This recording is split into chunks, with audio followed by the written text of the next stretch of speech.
దేవునికి మహిమ కలుగును గాక. మనమంతా లేచి నిలబడి మన యొక్క ధ్యాన భాగాన్ని చదువుకుందాం. యెషయా గ్రంథం 2వ అధ్యాయము మొదటి 5 వచనాలు అందరూ కలిసి ఒకే సమయంలో చదువుకుందాం. The book of Isaiah chapter 2 verses 1 through 5. 1 నుంచి 5 వరకు ఉన్న దేవుని మాటలు అందరూ కలిసి పెద్దగా చదువుకుందాం. Page number 569 number page. యూదాను గూర్చి యెరూషలేమును గూర్చి ఆమోజు కుమారుడైన యెషయా కలిగిన దేవోక్తి. అంత్య దినములలో పర్వతముల పైన యెహోవా మందిర పర్వత శిఖరమున స్థిరపరచబడి కొండల కంటే ఎత్తుగా ఎత్తబడదు. ప్రవాహము వచ్చినట్లు సమస్త అన్యజనులు దానిలోనికి వచ్చారు. ఆ కాలమున సీయోనులో నుండి ధర్మశాస్త్రము, యెరూషలేములో నుండి యెహోవా వాక్కు బయలువెళ్ళి జనములు గుంపులుగా వచ్చి యాకోబు దేవుని మందిరములకు యెహోవా పర్వతములకు మనము వెళ్ళుదాము రండి, ఆయన తన మార్గముల విషయమై మనకు బోధించును, మనము ఆయన త్రోవలలో నడుచుకుందాము అని చెప్పుకుందరు. ఆయన మధ్యవర్తి అన్యజనులకు న్యాయము తీర్చును, అనేక జనములకు తీర్పు తీర్చును. వారు తమ ఖడ్గములను నాగటి నక్కులుగాను తమ ఈటలను మచ్చు తొందరగాను సాగలుంటుంది. జనం మీదికి జనము ఖడ్గమెత్తగా ఇద్దరు యుద్ధము చేయ నేర్చుకున్నట్టు మానివేయును. యాకోబు వంశస్థులారా రండి, మనము యెహోవా వెలుగులో నడుచుకోగలము. మళ్ళీ చెప్పండి. యాకోబు వంశస్థులారా రండి, మనము యెహోవా వెలుగులో నడుచుకోగలము. దయచేసి కూర్చోండి. క్రీస్తునందు దేవుని పిల్లలారా, ఈరోజు మన యొక్క ధ్యాన అంశం అంత్య దినములలో దేవుని పిలుపు. యోధా ప్రజలను గురించి, యోధా ప్రజలు చెరలోనికి వెళ్ళినటువంటి ఆ ప్రజలను దేవుడు ఎలాగో సమకూర్చనన్నాడో, దేవుడు ఏ రీతిగా వారిని బలపరచనంటున్నాడో, వారి విషయంలో దేవుడు ఏం చేయనంటున్నాడో ఆ యొక్క దర్శనాన్ని యెషయాకి దేవుడు తెలియపరిచాడు. యెషయా గ్రంథము చాలా అమూల్యమైన వాగ్దానములు కలిగినటువంటి గొప్ప గ్రంథం. దేవునికి స్తోత్రం. అనేకమైనటువంటి వాగ్దానాలు యెషయా గ్రంథంలో ఉన్నాయి. యెషయా గ్రంథంలో దేవుని పిల్లల పట్ల దేవుని యొక్క ప్రేమ, దేవుని పిల్లలను, దేవుని ప్రజలను దేవుడు ఎలాగూ ఆశీర్వదించనన్నాడో, ఎలాగూ వారిని అభివృద్ధి పరచనన్నాడో, వారి జీవితాల్లో ఆయన ఇచ్చిన వాగ్దానాలను బట్టి తన పిల్లల పట్ల ఆయన కలిగి ఉన్నటువంటి ప్రణాళికలను మనం చూస్తూ ఉన్నాం. మరి భర్త లేని స్త్రీకి ఎన్నో వాగ్దానాలు ఉన్నాయి. కుటుంబం కలిగిన పిల్లలకు ఎన్నో వాగ్దానాలు ఉన్నాయి. మరి దేవుని బిడ్డలారా, భయపడవద్దు, నేను మీకు తోడుగా ఉన్నాను అని వాగ్దానం ఇచ్చి మాట్లాడుతూ ఉన్నాను. మరి నీరు కట్టిన తోట వలె ఎప్పటికీ ఉముకుచుండు నీటి ఓట వలె నీవు ఉంటావు అనే వాగ్దానం కూడా దీనిలో ఉంది. యెషయాకు కలిగినటువంటి దర్శనం ఇది. ఈ యెషయా ఆమోజు కుమారుడు. యూదాలో యెరూషలేములో జరగబోయే విషయాల్ని, అంత్య దినాల్లో, రాబోయే అంత్య దినాల్లో జరిగేటువంటి విషయాల గురించి గొప్పగా ప్రవచించినట్టుగా మనం చూస్తున్నాం. ఈ ప్రవచనం ఏంటంటే, అంత్య దినముల పర్వతముల పైన యెహోవా మందిర పర్వత శిఖరమున స్థిరపరచబడి కొండల కంటే ఎత్తుగా ఎత్తబడను. ప్రవాహము వచ్చినట్లు సమస్త అన్యజనులు దానిలోనికి వచ్చారు. అంత్య దినాల్లో దేవుడు చేసేటువంటి కార్యం, ఇప్పటి వరకు యోధా ప్రజలకు మాత్రమే ఆయన దేవుడిగా ఉన్నాడు. యోధా ప్రజలకి ధర్మశాస్త్రం ఇవ్వబడింది, అర్చనాచారాలు వారికి మాత్రమే ఇవ్వబడింది. అయితే దేవుడు ఇప్పుడు చేస్తున్నటువంటి వాగ్దానం ఏంటంటే, అంత్య దినములో ఉన్న అందరికీ కూడా, అనగా అన్యజనులకు ఎవరైనా చెప్పాను, ఇశ్రాయేలీయులు కాని ప్రతి వ్యక్తి కూడా అన్యజనులే. దేవునికి స్తోత్రం. ఇప్పుడైతే 3 భాగాలు. ఇశ్రాయేలు ప్రజలు, దేవుని పరిశుద్ధ సంఘమైన మనము, మూడవది ఇక ఇతరులు, వాళ్ళందరినీ కూడా అన్యజనుల లెక్కలో మనం చూస్తాం. అయితే అన్యజనులు, సమస్త అన్యజనులు, దేవునికి స్తోత్రం. యేసుక్రీస్తు ప్రభు ఈ లోకానికి వచ్చినప్పుడు ఆయన అందరికీ సువార్తను తెలియపరిచినప్పుడు వారి వారి యొక్క జీవితంలో జరిగే కార్యం ఏంటంటే ప్రవాహము వలె సమస్త అన్యజనులు దానిలోనికి వచ్చారు. దేవుని బిడ్డలారా, మరి దేవుడు ఈ అంచె దినాల్లో ప్రజలందరూ రక్షణ పొందాలని దేవుడు ఆశిస్తా ఉన్నాడు.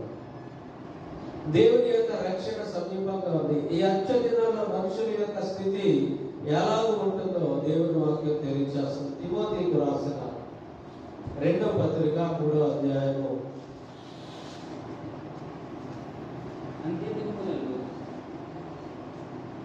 రెండో తిమోతి పత్రిక 3వ అధ్యాయము మొదటి 6 వచనాలు. అంచె దినములలో అపాయకరమైన కాలములు వచ్చునని తెలుసుకున్నాము. అంచె దినాల్లో అపాయకరమైన కాలాలు ఉంటాయి. ఎందుకంటే మనుషుల యొక్క స్థితి అంతా కూడా మారిపోతుంది. ఇంతకు ముందు ఉన్నట్టుగా ప్రజలు ఉండరు. ఏలైనా మనుషులు స్వార్థం వచ్చేస్తుందంట. ధనాన్ని మాత్రమే అపేక్షించేటువంటి వారిగా, ధనాన్ని మాత్రమే కోరుకునే వారిగా ఉంటారు. బెంకములాడు వారుగా, ఏమీ లేకపోయినా కూడా బయటికి గంభీరతను కనబరిచే వారిగా ఉంటారు. అహంకారం కలిగిన వారుగా ఉంటారు. దూషించు వారిగా ఉంటారంట. తల్లిదండ్రులకు అవిధేయులుగా ఉంటారంట. కృతజ్ఞత లేని వారిగా ఉంటారు. ఏదైనా మేలు పొందుకున్న మళ్ళా తిరిగి కృతజ్ఞతగా ఉండేటువంటి అనుభవం లేని వారిగా ఉంటారు. అపవిత్రులుగా ఉంటారంట. అనురాగం లేనటువంటి వారుగా ఉంటారంట. అతిగా ఇతరులను ద్వేషించే వారుగా ఉంటారంట. అపవాదకులు, చెడును వాదించే వారిగా ఉంటారంట. అజితేంద్రియులుగా ఉంటారంట. క్రూరులుగా, సజ్జన ద్వేషులుగా, అంటే మంచి వారిని ద్వేషించే వారిగా ఉంటారు. ద్రోహులుగా ఉంటారు. మూర్ఖంగా ఉంటారు. ఎన్నిసార్లు చెప్పిన వినని వారిగా ఉంటారు. గర్వాంతులుగా ఉంటారు. గర్వం చేత వారి యొక్క మనోనేత్రాలు మూయబడిన వారిగా ఉంటారంట. దేవుని కంటే సుఖానుభవంగా ఎక్కువగా ప్రేమించే వారిగా ఉంటారంట. అంత మాత్రమే కాదు కానీ పైకి భక్తి గల వారి వల్ల ఉండే దాని శక్తిని ఆశ్రయించని వారిగా ఉంటారు. ఆయన కూడా వచ్చి 2 నిమిషాలు అట్లా నిద్రవుతుంది. మీకు ప్రార్థన చేసుకోండి. దేవునికి స్తోత్రం. సాతాను ఎత్తుకోలేకూడదు. ఇంకా చెప్పండి. పైకి భక్తి గల వారి వలె ఉండి దాని శక్తిని ఆశ్రయించడం. బైబిల్ తీసుకొస్తున్నాం, బాగానే ఉంది, చక్కగా రెడీ అయ్యి వచ్చాం. అది పైకి కనబడే భక్తి, కానీ దీని యొక్క శక్తి ఏంటి చెప్పండి? దేవుని కొరకు మనము నిలిచి ఉండేటువంటి గొప్ప శక్తి. దేవునికి స్తోత్రం. ఇంటి వారికి, ఇలాంటి వ్యక్తులకి విముఖుడమై ఉండు. మనల్ని మనము ప్రత్యేకపరుచుకోవాలి. ఇలాంటి వ్యక్తుల నుండి ప్రత్యేకంగా ఉండాలి ఈ అంచె దినాలని దేవుడు తెలియజేస్తాడు. ఒక్క మనిషిలో ఇన్ని భయంకరమైనటువంటి లక్షణాలు మనం చూస్తా ఉన్నాం. ఇది ఖచ్చితంగా మనుషుల్లో ఇవన్నీ ఉన్నాయి. కాబట్టి ఇవి ఏ దినాలని మనం ఎంచుకోవాలి చెప్పండి? అంత్య దినములు, లాస్ట్ డేస్ గా మనం తెలుసుకోవాలి. తెస్సలోనికీయులకు రాసిన పత్రిక 2వ అధ్యాయము మొదటి 12 వచనాల్ని మరి ఎక్కువ భాగం కనుక నేను చదువుతాను, జాగ్రత్తగా చూడండి. తెస్సలోనికీయులకు రాసిన 2వ పత్రిక 2వ అధ్యాయము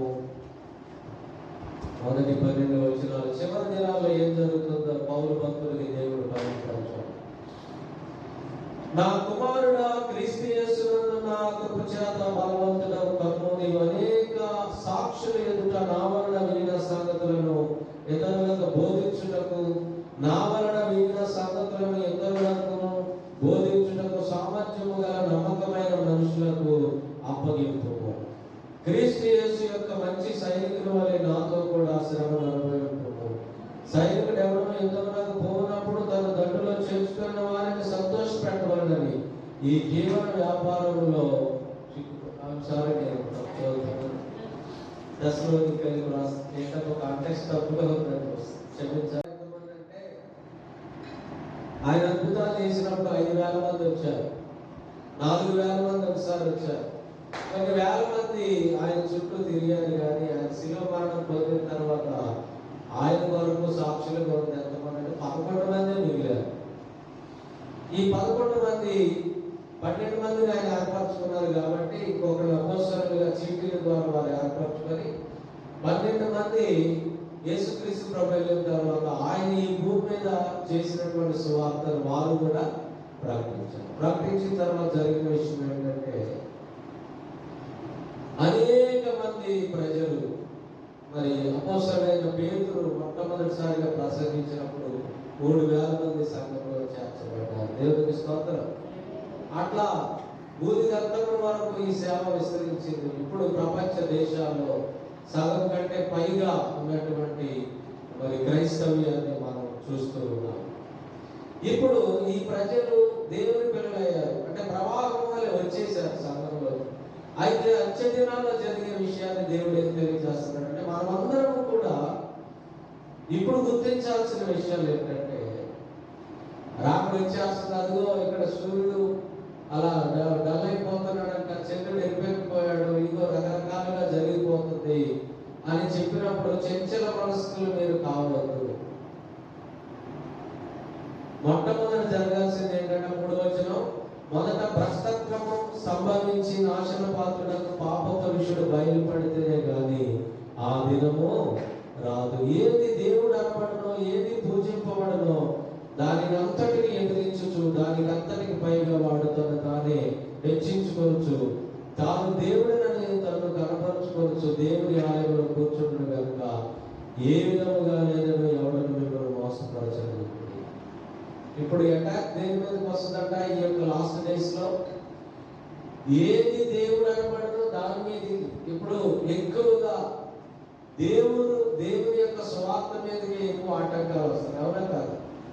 కొడుతున్నారు, పేడ నీళ్ళు కలిపి పోసాడు ఆయన. ఇవన్నీ ఎందుకు చేయబడుతున్నాయి అంటే ఇది అంచె దినములు. ఓ దేవుని బిడ్డలారా, మరి ఈ అంచె దినాల్లో దేవుని యొక్క స్వార్థకు ఏది దేవుడు అనబడనో, ఏది దేవుడిగా పరిగణించబడుతుందో, దేనికి పూజించబడుతుందో, రష్యా క్రిస్టియానిటీని బ్యాన్ చేయాలనుకుంటా ఉంది. చాలా వరకు మార్గాలు మూసివేశారు. ఉత్తర కొరియాలో అసలు దేవుని అసలు అధ్యక్షుడే దేవుడిగా ఆ దేశంలో ఉండాలని చూస్తారు.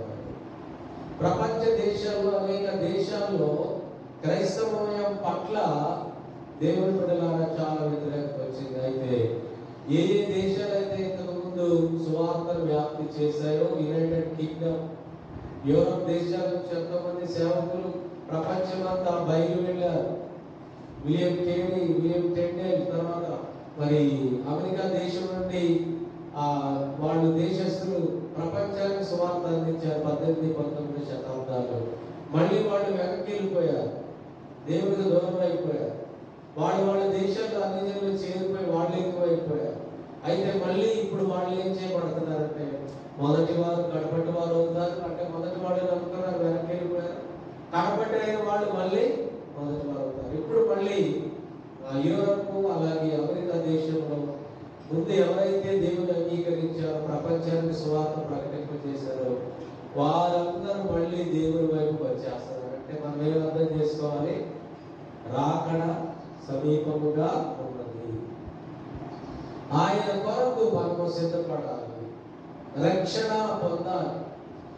యేసుక్రీస్తును రక్షకుడుగా అంగీకరించడం అంటే ఏంటంటే చర్చికి రావడం మాత్రమే కాదు, కానీ ఆయన నీ దేవుడిని నమ్మి, నీ ప్రభు అని నమ్మి, నీ యొక్క హృదయంలో ఆయనను విశ్వసించి, నీ యొక్క పాప క్షమాపణకు గుర్తుగా బాప్తిస్మము పొంది, ఉంచబడిన బాప్తిస్మము పొంది, పరిశుద్ధాత్మను పొందగలిగి ఆయన వరకు సాక్షిగా జీవించాలి. ఆయన నా కోసం చనిపోయాడు, శిలువలో ప్రాణం పెట్టాడని బహిరంగంగా నేను ఆయన నమ్ముచున్నానని ఒప్పుకోవడమే బాప్తిస్మ సాక్ష్యం. బాప్తిస్మ వల్ల రక్షణ కాదు, కానీ రక్షించబడిన దానికి గుర్తే బాప్తిస్మం.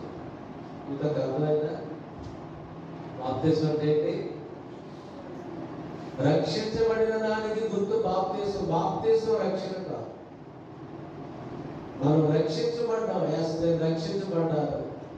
బహిరంగంగా ఇతరులతో చెప్పి ఆయన నా దేవుడు, నా ప్రభు, ఆయన నా ప్రభు చనిపోయాడు, ప్రాణం పెట్టాడు, తిరిగి లేచాడు, పునరుద్ధారుడయ్యాడు, నేను కూడా ఆయన నమ్మినట్లయితే పునరుద్ధార అనుభవంలో నేను పాలుభాగస్తురాలుగా ఉంటాను. అది దేవునికి స్తోత్రం.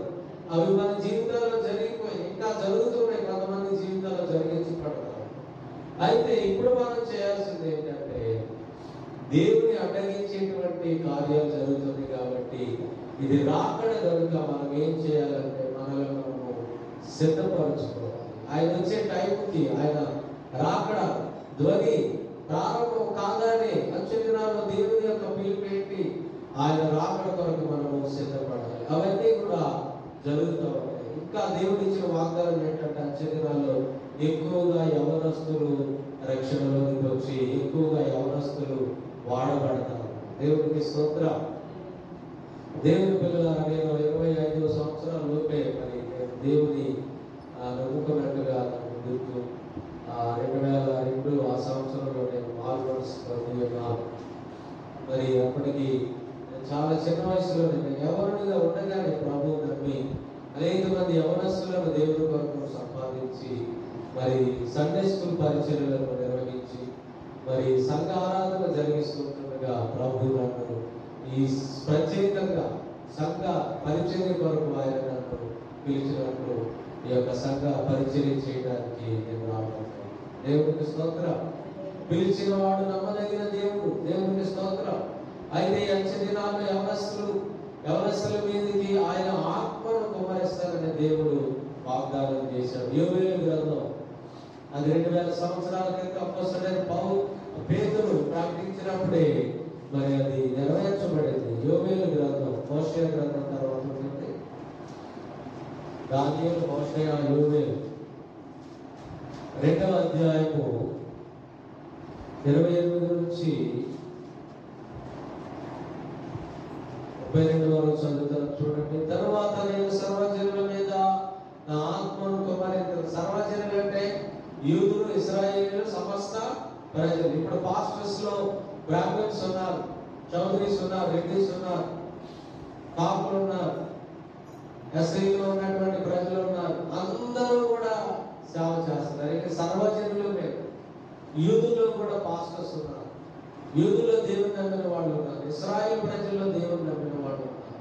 ముస్లిమ్స్ లో దేవుని నమ్మిన ప్రజలు ఉన్నారు. సర్వజనుల మీద వాళ్ళ ఆత్మ చేత కుమ్మరించబడి, సర్వజనుల మీద నా ఆత్మను కుమ్మరింతును, మీ కుమారులను మీ కుమార్తెలను ప్రవచనంలో చెప్పుదురు, మీ ముసలి వారు కలలు కందురు, మీ యవనులు దర్శనములు.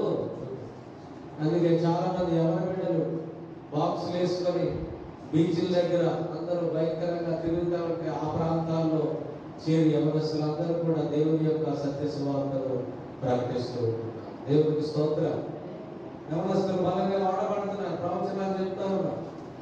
తర్వాత ఆ దినములలో నేను 10 వారి మీదను 10 కత్తల మీద ఉన్న ఆత్మను, అంటే చిన్నవాళ్ళని లేదు, పెద్దవాళ్ళని లేదు, అందరి మీద దేవుని పరిశుద్ధాత్మ కుమ్మరించబడతా ఉంది. దేవునికి స్తోత్రం. 10 వాళ్ళ మీద, 10 కత్తల మీద, మరియు ఆకాశమందును భూమి అందును మహత్కార్యములను అనగా రక్తమును అగ్ని ధూమస్తంభములుగా కనబరిచారు. యెహోవా యొక్క భయంకరమైన మహాదినము రాకముందు సూర్యుడు తేజోహీనుడగును, చంద్రుడు రక్తవర్ణమగును. యెహోవా సెలవిచ్చినట్టు సియోను కొండ మీదను యెరూషలేములో తప్పించుకున్న వారందరూ శేషించిన వారిలో యెహోవా పిలిచువారు కనబడుదురు. ఆ దినమున యెహోవా నామమును బట్టి ఆయన ప్రార్థన చేయవారందరూ రక్షించబడుదురు. హల్లెలూయా. ప్రభు నామమును బట్టి ఎవరైతే ప్రార్థన చేస్తారో వారు రక్షించబడతారు. హల్లెలూయా. యేసు ప్రభు అని నీ నోటితో ఒప్పుకొని దేవుడు మృతులలో నుండి ఆయనను లేపినని నీ హృదయమందు విశ్వసించిన యెడల నీవు రక్షింపబడతావు. హల్లెలూయా. మన పాపాలు పోవడానికి ఏ కార్యక్రమాలు చేయాల్సిన అవసరం లేదు. నీవు పాపివని ఎరిగి నీ పాపములు దేవుని యందు ఒప్పుకొని విడిచిపెట్టి ఆయన పరిశుద్ధ రక్తం చేత కడుగబడి క్షమాపణ పొందితే నీ యొక్క పాపములు క్షమించబడతాయి. దేవునికి స్తోత్రం. యేసయ్య ద్వారా మరి సువార్త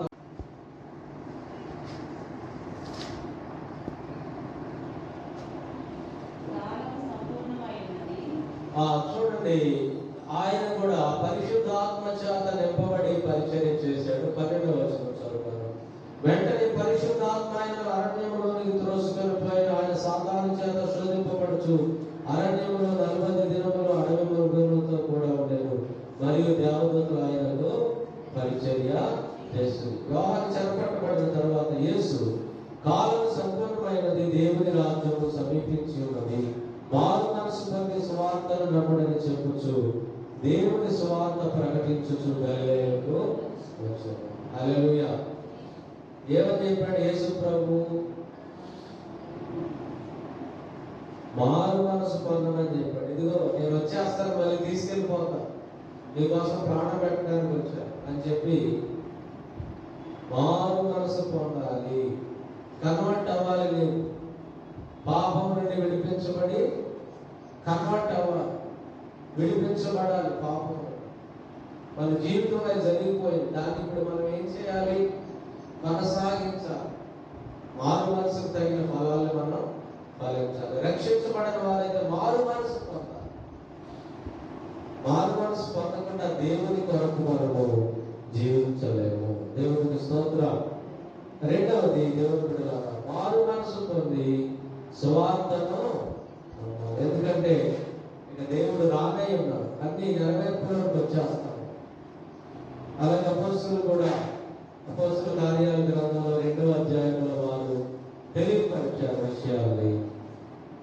మరి దేవుని బిడ్డలారా, ఇక్కడ యెషయా గ్రంథంలో మనం చదివిన పాఠ భాగంలో 2వ అధ్యాయం 4లో ఆయన మధ్యవర్తి అన్ని జీవులకు న్యాయం తీర్చింది. ఇంతకుముందు మనకి రక్షణ లేదు, ధర్మశాస్త్రం లేదు, అర్చనాచారాలు లేవు, పాప క్షమాపణ కొరకైన నియమాలు ఏవి కూడా మనకి లేవు, ఏమి లేవు కదండి.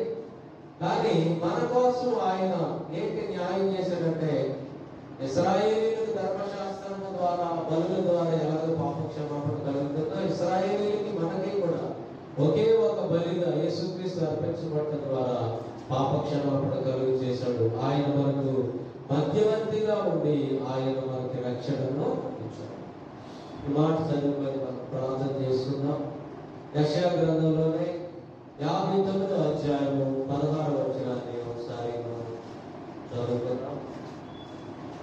సంరక్షకుడు లేకపోవడం ఆయన చూచెను, మధ్యవర్తి లేకుండా ఆయన చూచి ఆశ్చర్యపడెను. కాబట్టి ఆయన బాహు ఆయనకు సహాయము చేసేను, ఆయన నీతి ఆయనకు ఆధారం. అదిగో ఈ ప్రజలు ఈ పాపం నుంచి విడిపించబడటానికి, పాపాలు క్షమించబడటానికి మధ్యవర్తి ఎవరు లేరే అని దేవుడు ఆలోచించి వారి కొరకు యోచన చేసి యేసుక్రీస్తును తండ్రి అయిన దేవుడి లోకానికి పంపాడు. దయచేసి మీకా గ్రంథం 4వ అధ్యాయం 3వ వాక్యాన్ని ఒకసారి మనం చూద్దాం. మీకా గ్రంథం 4వ అధ్యాయం 3వ వచనం. ఆయన మధ్యవర్తి అనేక జనములకు న్యాయము తీర్చును, దూరమున నివసించు బలము గల అన్ని జనులకు తీర్పు తీర్చును. వారు తమ ఖడ్గములను నాగటి నక్కులుగా, తమ ఈటెలను నచ్చునట్లుగా సాగబొట్టుదురు. జనము మీదికి జనము ఖడ్గమంత వీడు యుద్ధము చేయి నేర్చుకున్న జనులుగా. యేసుక్రీస్తు మనల్ని రక్షించాడు, లేకపోతే మన దగ్గర కూడా అసలు మనం రక్షించబడ్డామంటే మనం అందరికంటే డేంజరస్ పీపుల్ అన్నమాట. మనం నిజంగా రక్షించబడకపోతే ఈ యొక్క సమాజానికి ఎంత కీడు చేస్తామో, ఎంత భయంకరమైనటువంటి వ్యక్తులుగా మనం ఉంటామో. ఆయన మధ్యవర్తి కూడా మన పాపాలు క్షమించి మనల్ని మార్చి ఇక యుద్ధాలు ఉండవు. ఇప్పుడు ప్రపంచ దేశాల శాంతి సమాధానంతో ఉంటుందంటే యేసుక్రీస్తు ప్రభు ఈ లోకానికి సమాధానాన్ని, శాంతిని ఇచ్చినటువంటి దేవుడుగా ఉన్నాడు. హల్లెలూయా. ఆయన ఎవరు మధ్యవర్తిత్వం చేయాలంటే ఏం చేయాలి? పాపం యొక్క శిక్షము నరకమని తెలియజేయబడతాను పక్క నుంచి. ఆ నరకం నుంచి విమోచించబడాలంటే ఆ వ్యక్తి యొక్క పాపముల కొరకైన శిక్ష విధించబడాలి. పాపానికి శిక్ష విధించబడితేనే దానికి క్షమాపణ కలుగుతుంది. అయితే ఆ పాపాన్ని మనుషుడు భరించలేడు.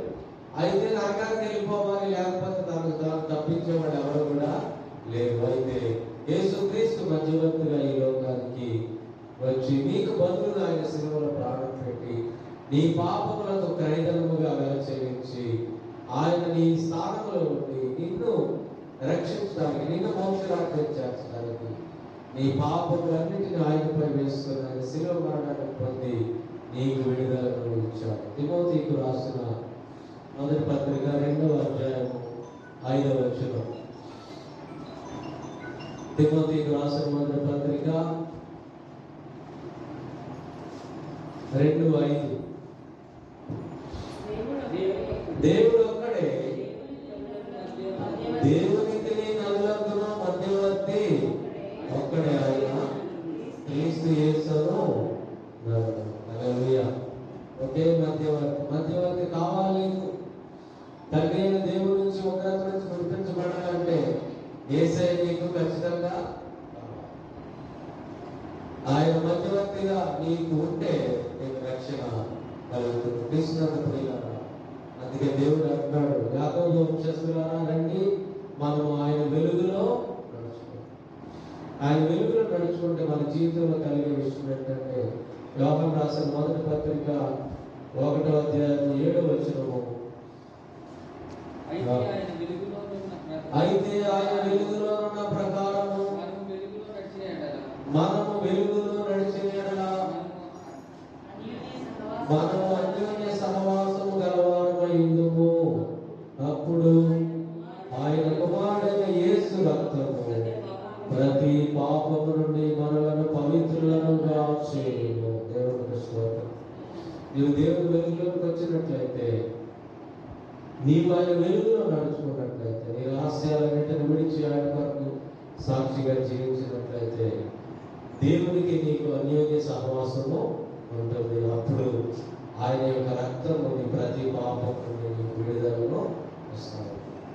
అట్టి విడుదల నీవు పొందుకొని నీవు ఆయన కొరకు సాక్షిగా జీవించాలి. ఎప్పుడు కూడా ఆయన వెలుగులో నడిచిన ప్రతిసారి నీకు ఆయన రక్తం ద్వారా శుద్ధీకరణ అనేది జరుగుతుంది. రక్షణ అనేది ఒక రోజులో పొందుకునేది కాదు. ఏదో నేను 2002లో మారానంటే అప్పటి నుంచి దాన్ని నేనేం చేయాలి, నా రక్షణను కొనసాగించాలి. స్తోత్రం. ప్రతిరోజు కూడా కొనసాగించాలి. అలాగూ మనము కొనసాగించు వారిలో ఉంటారు. ఎందుకంటే ఈ రక్షణ నీకు కలగటానికి దేవుడే ఈ లోకానికి వచ్చి నీ కొరకు ప్రాణాన్ని అర్పించాడు. ప్రభువుని మనం స్తుతించి ఆరాధించి ప్రార్థన చేసుకున్నాం. అంచె దినములలో దేవుని కొరకు మనం సిద్ధపడాలని ఆయన మధ్యవర్తిగా వచ్చి ఉన్నాడు. అంచె దినాల్లో మనుషుల యొక్క అనుభవాలు ఎలా ఉంటాయి, ఎంత భయంకరమైన స్థితిలో ప్రజలు అయినప్పటికీ కూడా మనము మన యొక్క విశ్వాసాన్ని భయంతో కొనసాగించుకోవాలని, మన రక్షణ భయంతో కొనసాగించుకోవాలని ప్రభు మాట్లాడాడు. రక్షించబడిన మనం ఆయన కొరకు సాక్షులుగా జీవించాలి. ఇంకా రక్షించబడకపోతే అయ్యా నేను నిబిడగా ఉండడానికి ఇష్టపడుతున్నాను, నాకు నీ రక్షణ భాగ్యము కావాలి, నా హృదయంలోనికి రాదాలి, నా పాపాలన్నీ క్షమించి నీ కొరకు సాక్షిగా నేను జీవిస్తానని తీర్మానం కలిగి ఉన్నట్లయితే, నన్ను బాప్తిసం పొందినట్లయితే నీకు రక్షణ కలుగుతుందని ప్రభు చెప్తున్నాను. నన్ను బాప్తిసం పొందిన వాడు రక్షింపబడిన, నమ్మని వారికి శిక్ష విధించుతాడు. ఈ ఉదయకాలము ప్రభు నీతో మాట్లాడాను. మీరు అక్కడికి సిద్ధపడాలి. సమయము సమీపించింది. మనుషుల్లో గొప్ప మార్పులు వస్తుంది. దేవుని అడగించేటువంటి పరిస్థితులు మనం చూస్తున్నాం. మనిషి ఎప్పటికీ దేవుడు కాలేదు. మతం ఎప్పటికీ కూడా మనిషిని దేవుని దగ్గరికి తీసుకెళ్ళలేదు. ఈ సువార్త సత్యమే, ఈ యొక్క దేవుని యొక్క మార్గమే. యేసయ్య చెప్పాడు, యేసు నేనే మార్గము సత్యము జీవము అని చెప్పాడు. అంటే మార్గంలో మనం వెళితే తప్ప మోక్షరాజ్యాన్ని చేరుకోలేము. అలాంటి దీవెన, అలాంటి